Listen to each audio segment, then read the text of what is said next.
نحمده ونصلي ونسلم على رسوله الكريم اما بعد فاعوذ بالله من الشيطان الرجيم بسم الله الرحمن الرحيم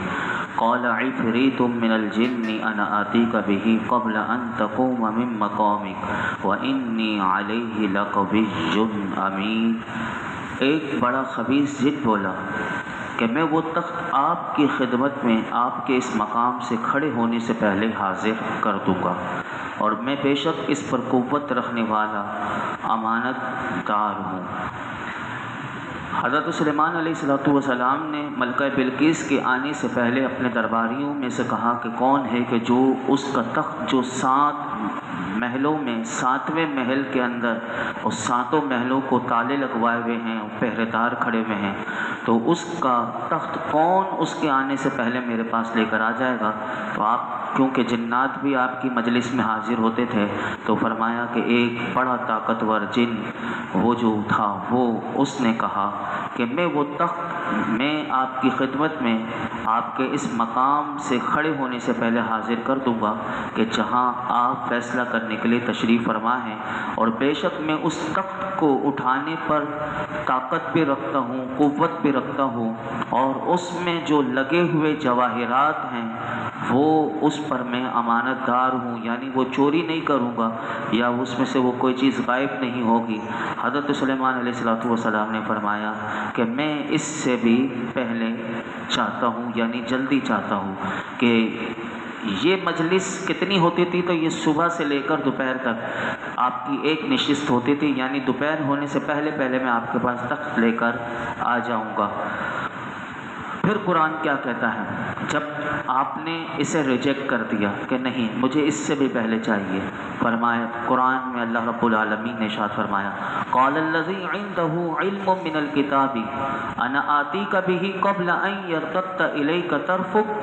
فلما رآه مستقرا عنده قال هذا من فضل ربی لیبلونی ااشکر ام اکفر ومن شکر فإنما يشكر لنفسه ومن كفر فإن ربي غني کریم۔ اس نے عرض کی کہ جس کے پاس کتاب کا علم تھا کہ میں اسے آپ کی بارگاہ میں آپ کے پلک جھپکنے سے بھی پہلے لے آؤں گا۔ چنانچہ پھر جب سلیمان نے اس تخت کو اپنے پاس رکھا ہوا پایا تو فرمایا یہ میرے رب کے فضل سے ہے تاکہ وہ مجھے آزمائے کہ میں شکر کرتا ہوں یا نہ شکری، اور جو شکر کرے تو وہ اپنی ذات کے لیے ہی شکر کرتا ہے، اور جو نہ شکری کرتا ہے تو میرا رب بے پرواہ ہے اور کرم فرمانے والا ہے۔ آپ اندازہ تو لگائیں وہ تخت حضرت سلیمان علیہ السلام جب تشریف فرماتے وہاں سے لے کر اتنی مسافت اس کی مفسرین نے لکھی کہ 1500 میل دور وہ تخت تھا، اور اندازہ لگائیں کہ وہ کوئی معمولی تخت نہیں بلکہ بھاری بھرکم وہ تخت تھا، اور اتنا لمبی مسافت، اور آپ نے وہ جن جو اتنی جلدی لانا چاہتا تھا لیکن اس سے بھی پہلے یہاں پر اللہ رب العالمین نے ارشاد فرمایا کہ کتاب کا علم رکھنے والا حضرت سلیمان علیہ السلام کے دربار میں ایک اللہ کے ولی بھی بیٹھا کرتے تھے، اور حضرت سلیمان علیہ السلام کے وہ شاگرد تھے کہ جنہوں نے وہ جو علم آپ سکھاتے تھے اس علم کو ایسا سیکھا کہ اس میں اللہ رب العالمین کے اسم اعظم کو انہوں نے پا لیا تھا، اور وہ اسم اعظم کی برکت سے انہوں نے وہ پلک جھپکنے سے پہلے انہوں نے وہ تخت وہ حاضر کر دیا تھا۔ اور ان کا نام کیا ہے تو یاد رکھیے تمام مفسرین میں جن کو اگر آپ پڑھیں گے، تفسیر سمرقندی ہو، تفسیر جلالین ہو، تفسیر ساوی ہو، تفسیر روح البیان ہو، اور اس کے علاوہ جتنی بھی تفاسیر ہیں ان تمام تفاسیر میں جمہور میں علماء اور مفسرین کا اس بات پر اتفاق ہے کہ وہ جو شخصیت تھی ان کا نام آصف بن برقیہ تھا کہ جو آپ کے دربار میں بیٹھا کرتے تھے، اور اللہ رب العالمین نے آپ کو یہ طاقت عطا فرمائی تھی کہ یہ علم کی برکت تھی کہ یہ دین کا علم سیکھا کرتے تھے، اس دین کے علم کی برکت سے جو کتاب آپ سکھایا کرتے تھے اس کی روحانی طاقت کیا تھی، یہاں سے پتہ چلتا چلتا ہے کہ آپ نے اپنے آقا حضرت سلیمان علیہ السلام سے فرمایا کہ میں اس تخت کو آپ کی پلک جھپکنے سے بھی پہلے کہ آپ کی پلک، اب آپ اندازہ لگائیے کہ پلک جھپکنے میں کتنی دیر لگتی ہے، لیکن یہی ہوا کہ پلک جھپکی نہیں تھی، وہ تخت سامنے آ گیا۔ تو یہاں سے پتہ چلا کہ جب اسم اعظم کے ذریعے آپ نے دعا مانگی، وہ فوراً وہ تخت وہاں سے یہاں آ گیا اور نمودار ہو گیا۔ تو یہاں سے ایک بات علماء نے یہ لکھی کہ اس آیت سے اولیاء کاملین، اولیاء کرام کی کرامات کا ظاہر ہونا بھی ثابت ہے۔ علامہ یافعی رحمۃ اللہ علیہ فرماتے ہیں کہ اولیاء کرام سے کرامات کا ظاہر ہونا یہ عقلی طور پر بھی ممکن ہے اور نقلی دلائل سے بھی ثابت ہے۔ عقلی طور پر ممکن اس لیے ہے کہ فرمایا کہ ولی سے کرامت کا ظاہر کر دینا یہ اللہ کی قدرت سے محال نہیں، بلکہ یہ چیز ممکنات میں سے ہے کہ جیسے کہ انبیاء کرام سے معجزات کو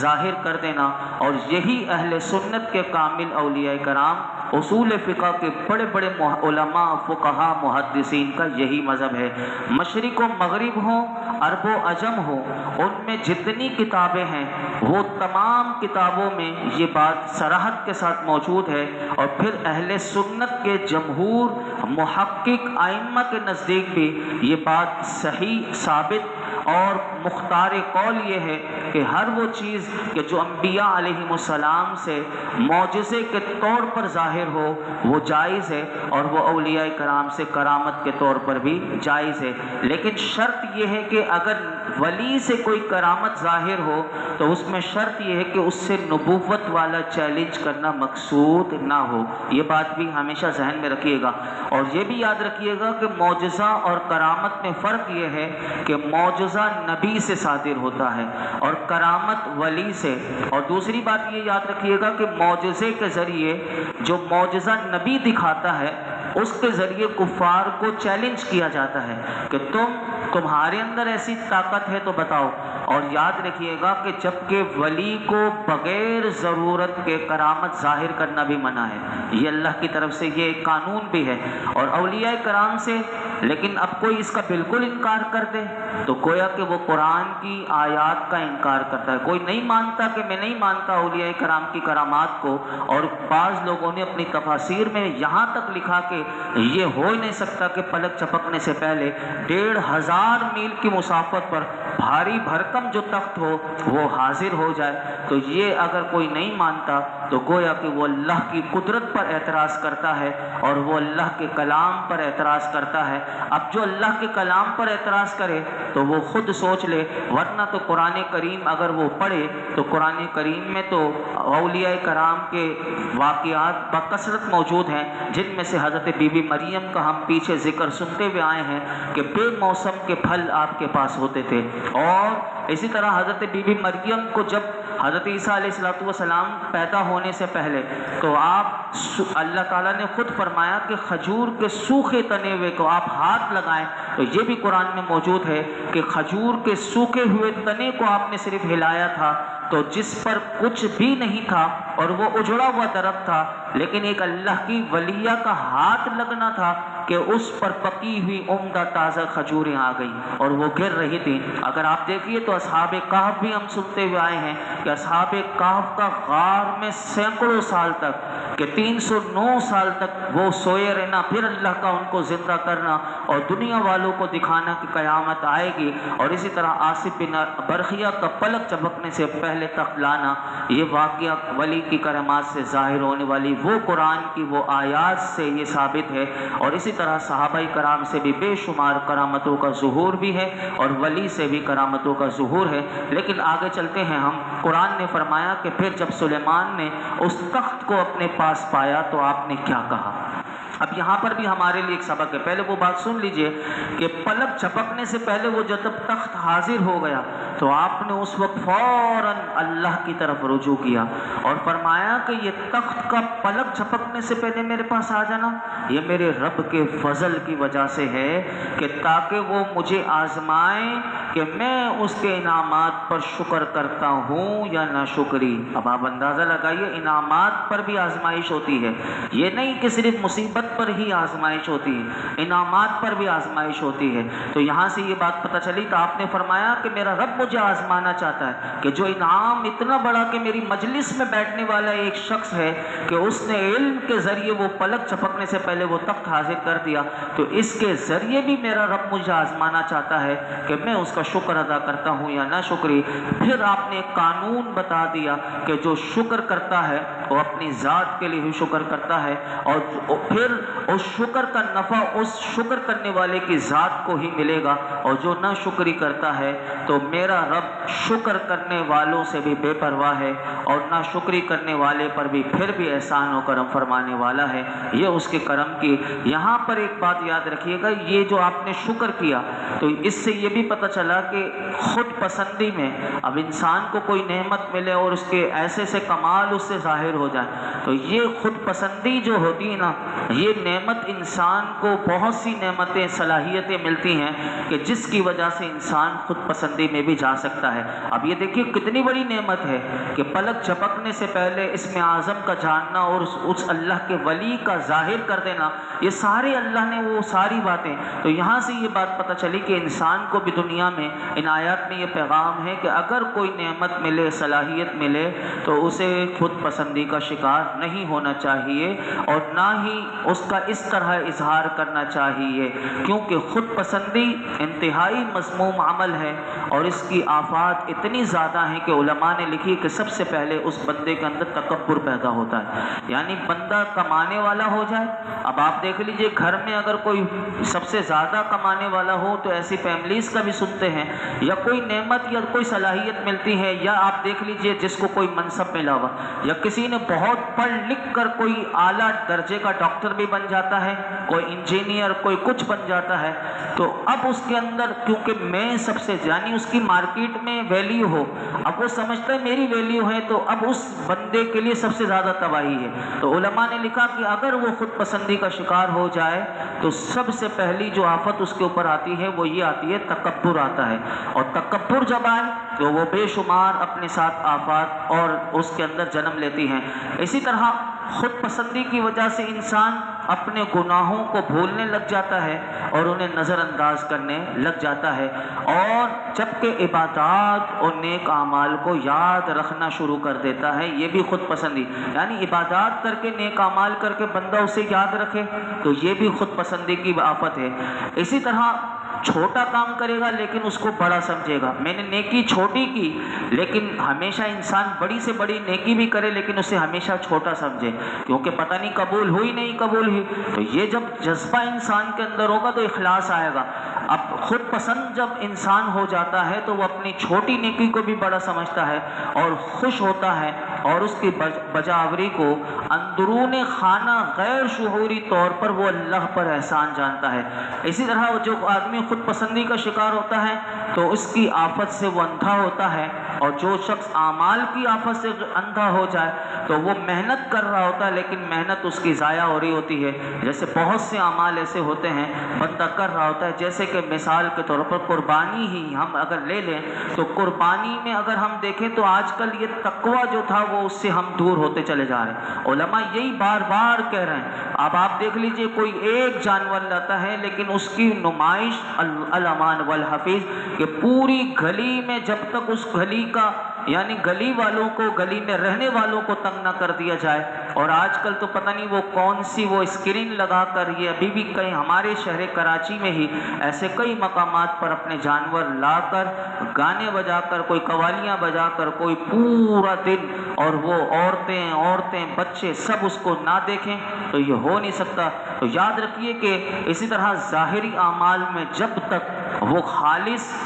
یعنی ریاکاری کی آمیزش سے پاک نہ ہو تب تک وہ نفع بخش نہیں ہوتے۔ اسی طرح بہت سی باتیں علماء نے لکھی ہیں کہ خود پسند آدمی اپنے آپ پر اور اپنی رائے پر بھی مغرور ہونا شروع ہو جاتا ہے کہ جس کو خود پسندی لگ جائے، اگر اس نے کوئی رائے دے دی تو اس کی رائے کو نہ مانا جائے تو پھر آئندہ وہ کبھی رائے نہیں دیتا، کیونکہ اس کے اندر غرور ہے اور اللہ کی خفیہ تدبیر اور اس کے عذاب سے بے خوف ہو جاتا ہے۔ یاد رکھیے گا ہمیشہ، کوئی بھی نعمت ملے، کوئی صلاحیت ملے، اللہ ہمیں نواز دے، ہم دعائیں کرتے رہتے ہیں، کبھی نہ کبھی انسان کی وہ لمحہ وہ ایسا قیمتی ہوتا ہے کہ اس کی وہ دعا قبول ہو جاتی ہے۔ تو جو کچھ ملے اللہ کی طرف سے، نعمت ملے، صلاحیت ملے، لیکن ہمیشہ اسے اللہ کے فضل کی طرف منسوب کرنا چاہیے، اور یہی انبیاء اور یہی حضرت سلیمان علیہ السلام کے عمل سے بھی پتہ چلا، اور یہی نیک بزرگوں کا طریقہ ہے۔ ایک حدیث پاک بیان کرتے ہوئے میں اپنی گفتگو کو سمیٹ دیتا ہوں،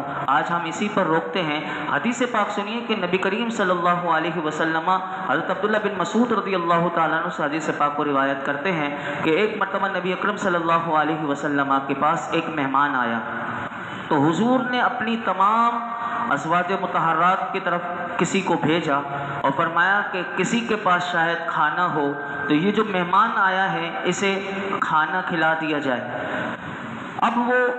جب ہر ازواج مطہرات کے پاس جب پہنچے لیکن کسی کے پاس بھی کھانا نہیں تھا، یعنی اب آپ اندازہ لگائیں کیا سادگی، جب گھر میں کچھ نہیں ہے تو وہ خود کیا کھاتے ہوں گے، یعنی کسی ازواج مطہرات میں سے کسی کے پاس کھانا نہیں تھا۔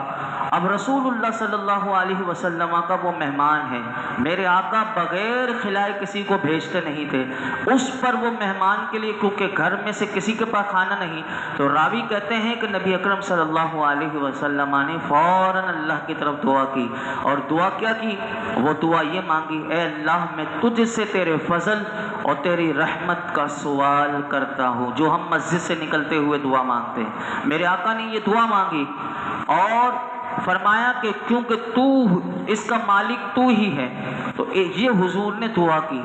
راوی کہتے ہیں اتنے میں نبی اکرم صلی اللہ علیہ وسلم کی بارگاہ میں بھنی ہوئی ایک بکری تحفے میں پیش کر دی گئی۔ میرے آقا علیہ الصلوۃ والسلام کی بارگاہ میں جب وہ بھنی ہوئی بکری آ گئی تو میرے آقا نے اس وقت کیا جملے کہے سنیے۔ حضور نے فرمایا یہ اللہ کے فضل سے ہے، یہ اللہ کے فضل سے ہے اور ہم اس کی رحمت کے منتظر ہیں، یعنی یہ فضل ہے اللہ نے بھیج دیا اور ہمیں اس کی رحمت کا منتظر ہونا چاہیے، یعنی بندہ ہر وقت اللہ کی رحمت کا منتظر رہے اور اللہ کی رحمت کا سوال کرتا رہے۔ اور آج اگر ہم دیکھتے ہیں آج حج کا دن وہی ہمیں منظر پیش کرتا ہے، آج حاجی اس عرفات کے میدان میں کیا مانگ رہے ہوتے ہیں؟ اللہ کی رحمت کے منتظر ہوتے ہیں۔ آج حاجی اس عرفات کے میدان میں آج مزدلفہ کی طرف اب وہ رواں دواں مغرب کی نماز نہیں، اب وہاں پہنچ کر وہ ادا کریں گے۔ وہ کیا ہے وہ رات؟ آج وہ اللہ کی رحمت سے کہ اللہ ہمارے بندوں کے جو گناہ ہیں تو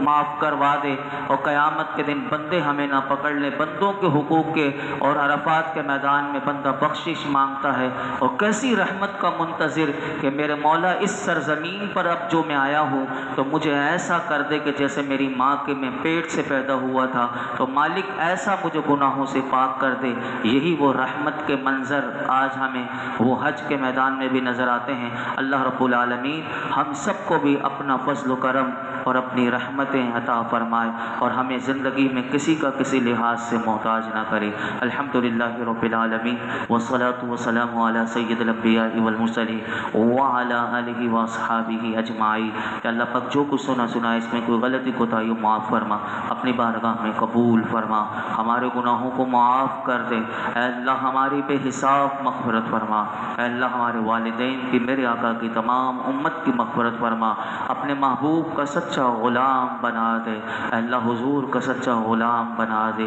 حضور کی محبت میں فنا کر دے، حضور کا عشق عطا کر دے، ہماری زندگیوں میں یا اللہ سکون عطا فرما، نور عطا فرما، ان مبارک راتوں کا صدقہ اے اللہ اپنا فضل و کرم عطا کر دے، اپنا فضل و کرم عطا کر دے، ہماری جھولیوں کو بھر دے، ہمیں ہر سال حج و عمرہ کی سعادت عطا فرما، ہر سال حج مبرور کی سعادت عطا فرما،